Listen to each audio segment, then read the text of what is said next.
Hello, my soccer universe. My name is Roland and this is Football Talk. A little bit too late, a review of the midweek, although I want to keep up the Tuesday, Friday rhythm.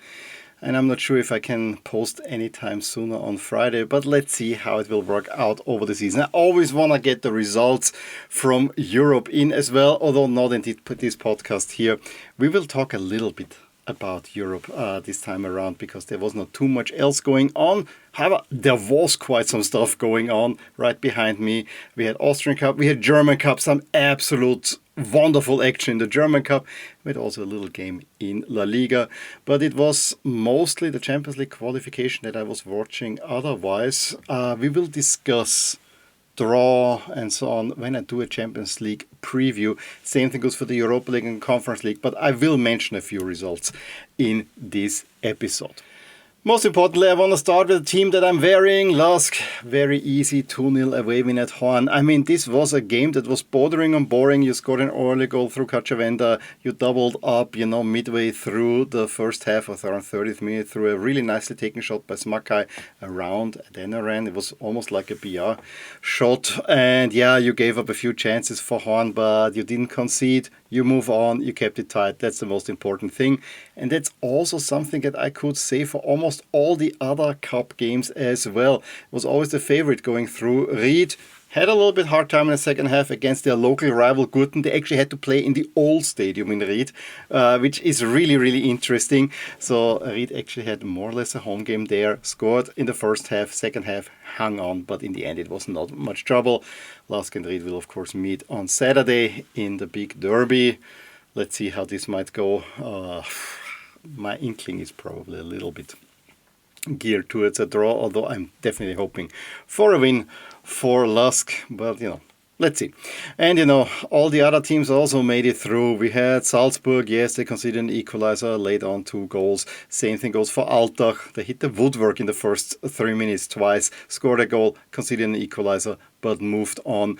I think something similar can be said for VSG. They also had no trouble. And then, maybe the one team that had a little bit of trouble was Hartberg by Felden. They were pushed all the way to overtime. But in the end, saw it out 3-0, so really not much to complain. And I'm forgetting about the other team from Linz. 0-0 at the halftime as soon as they make the first goal in Schwarz. It was also clear that they will move on. In stark contrast to the Austrian Cup, the 2 games in the German Cup fully delivered on all accounts, except we didn't get an upset. But there were 2 near upsets there. Holders Stuttgart went to Braunschweig, a third league team, and found themselves 1-0 down after 6 minutes. Goalie did not look good there, but the Miric quickly equalized and gave them the lead. However, then in a very short period, right in the 85th minute, Di Michele Sanchez scores 2 for Braunschweig. The upset is on the cards. However, Woltemade, who is now going to Newcastle of all places, scores his last goal for Stuttgart. And the game goes all the way to overtime, where an own goal then gives Stuttgart the lead. However, again, Conte in the 104th minute gets the equalizer. So Stuttgart twice held the lead, Braunschweig held twice the lead. Chances left and right. It was an absolutely mad game that was only topped by the penalty shootout, which went a total of 10 rounds. And yes, we'll talk about a penalty shootout that went a little bit longer in just a little bit. And it was one where first Braunschweig missed the second and third, but Stuttgart also missed the third and the fourth. It goes all the way to the 10th. Stuttgart go through, Assignon converts.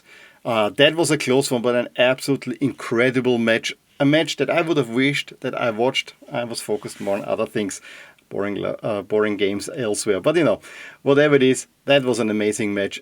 Just the highlights were well worth it. And then you thought Wiesbaden taking on Bayern, this will be a foregone conclusion. And it really looked like it. I mean, Bayern dominated that game and had a fully deserved 2-0 lead through Kane, penalty, and Olise in the 51st minute. And it seemed like it's only going one way. But then Kaya scores 2 within 5 minutes. It's 2-2. Kane gets a penalty, sees his effort saved, but then he converts in the 94th minute to avoid overtime for Bayern. Kind of a rocky start for Bayern. But again, an amazing game. But Bayern should have put this to bed way, way sooner. Speaking of cup action, a game that I only heard of is, of course, in the English League Cup. And I really don't care much about the English League Cup especially at this part of the season. But when Grimsby beats Manchester United on penalties, and I think this went even to the second round where, takers had to take again, then this is a story worth talking about. I mean, yeah, it's Manchester United. It's almost the same thing. They have become an absolute joke these days and probably will again change the coach, and again it will not work out. It's at the moment a black hole for talents. Whether it is players, if they go to United, they suck. If it's coaches that go to United, they might have done good before. They go to United, they suck as soon as they leave. At least the players are doing well. I mean, just look at how many players from United have gone to Serie A, and Conte has revived them. I mean, the latest one, of course, was McTominay. It's just an SHIT show. And I want to leave it at that because, it's not really worth talking about in the English media or in the English-speaking media. This has been anyway a huge storyline. I don't need to expand on this one on this podcast. I'm also not going to expand too much on the 1-1 draw between Celta, Liga and Betis from round 6 already in La Liga. They had to take it forward because there will be, of course, the full Europa League midweek coming, late September. And both of these are in the Europa League, so the starters meeting 1-1, not really much to talk home about. And so I want to get in a little bit of Champions League qualifying action because we had quite the upsets or surprising teams. Kairat, who started all the way in the first qualifying round. I will talk about this in the preview of the Champions League where I will go a little bit more through the qualifying rounds. Kairat beats Celtic 0-0 again. For me, the big star, in quotation marks, was I think Maeda, who first gave away an almost penalty, so that we had an indirect free kick very close to the goal line that Kairat couldn't put in. Then he had the big one-on-one that he put wide, and then he also missed the last penalty. Celtic cannot put a goal past Kairat. It was not a good week for Scottish teams overall. Paphos also make the sensational breakthrough into the Champions League, beating Crvena Zvezda. That I did not see coming. They all had an away win in Belgrade, and then they were 1-0 down. Actually did have some good chances, but their equalizer, an absolutely wonderful goal. Look up the highlights. It's really hard to explain because any explanation, I mean, it's a volley shot, but it's from so low, lobbed over. It's an absolute brilliant goal. Bodø Glimt also through to the Champions League group phase for the first time. We'll see Champions League north of the Polar Circle, and they got actually quite some nice opponents as well, especially they again play Spurs there. They lose at Sturm Graz, but they had a 1-0 lead given with a 5-0 first leg. That was easy. It was actually good for Sturm Graz to get the win there. Then Qarabağ also, despite losing at home to Ferencváros, but Ferencváros only had a very late surge, so another surprising team in there.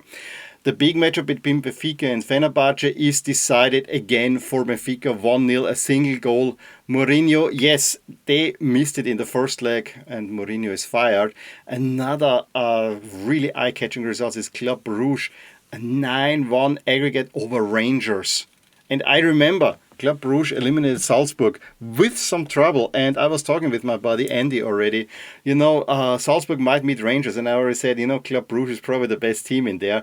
That they so flatten Rangers is something I did not expect. And then a tight one, but I thought Copenhagen is better than Basel, and so Basel are out and go into the Europa League, and Switzerland, like Austria, don't have a team in the Champions League this season. Also a little bit of Europa League qualifying. We had Brann from Bergen. They started Champions League qualification, make it into the group stage. We had Midtjylland also going through. That was not too unexpected, as is Malmö. Panathinaikos had the advantage from first league at Samsunspor. Ludogorets over Skandia, but just about PAOK with a huge result over Rijeka. Rijeka at least is in the Conference League, the Croatian champions. It's not Dinamo Zagreb. Dinamo Zagreb, I think, is actually in the Europa League group stage. So something's not quite right there, but this is how European qualifying goes. Dynamo Kiev eliminated by Maccabi Tel Aviv. No Ukrainian team either in the Champions League or in the Europa League tells you that the war is really taking a toll on Ukrainian teams. We had Utrecht ousting Zrinjski Moscow. Really, they got it already done in the first leg, as did Genk, who lose at home to Poznan. But yeah, Poland has 4 teams in the Conference League. Just mentioning that's pretty amazing. Young boys actually make it at least into the Europa League. Then FCSB over Aberdeen. I just told you it was not a good week for Scottish teams. And Braga over the Red Imps, also relatively easy through. I could not go through the results of the Conference League playoff. I just want to mention the two that I watched. The two Austrian teams, Wolfsberg against Omonia Nicosia, honestly should have been done way sooner. They were 1-0 down at the half. Nicosia missed plenty of chances. Wolfsberg was then helped with a red card and still were lucky to not lose in regulation. It goes to overtime where they probably had a little bit more of the game. Yes, being a man more, played in the heat, but still I think the better chances fell to Omonia, who then win the penalty shootout because Markus Pink, the goal getter, is putting it over the bar. Was a little bit disappointing. At least Rapid get the job done against Győr, but they have such a hard time converting their chances, but Mbuye scores early, scores late. Actually, the second goal, a really nicely taken one. There was some great saves by their goalie Hedel in there as well, but I am, although I'm not a Rapid fan by any stretch of the imagination, very happy that they made it, because it's really good for the Austrians to get teams into the group stage, and I really rooted Wolfsburg didn't make it, although they deserve to be eliminated, but they didn't deserve to be eliminated against PAOK, I also have to say. So I think a group stage for Wolfsburg was very well in there. I guess that's it from me for this midweek. I guess my midweek episodes will get longer a little bit later, but a little bit of a recap of what I watched and what I was following and my thoughts on that. Again, I didn't want to emphasize too much on United. In any case, please let me know what you were watching and any results that you want to add to in the comments below. Give me a thumbs up if you enjoyed this video. Subscribe to my or any of the other channels if you want to see more of this channel or my other channel, anything that I'm producing. There's also some video playlists that you might like popping up around here as well. And I will talk to you soon about more things in my soccer universe. Bye!